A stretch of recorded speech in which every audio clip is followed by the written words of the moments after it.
বিসমিল্লাহির রহমানির রহিম।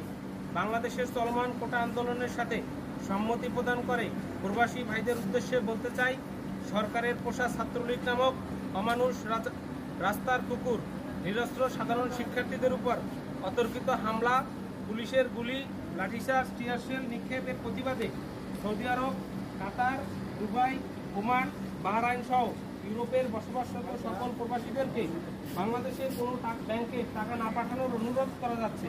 চলমান এই আন্দোলনে ছাত্রদের দাবি আদায় নেওয়া পর্যন্ত এবং গুলিতে মৃত শহীদ ভাইদের খুনিদের বিচার না হওয়া পর্যন্ত বাংলাদেশের কোনো টাকা না পাঠানোর অনুরোধ প্রদান করা হলো। এই আন্দোলনে সকল ভাই বোনদের উদ্দেশ্যে বলতে চাই, যৌক্তিক দাবি আদায়ে লাখো প্রবাসী ভাইয়েরা তোমাদের সাথে আছে। আপনারা আছেন তো? সবাই বলে দেন। আসি।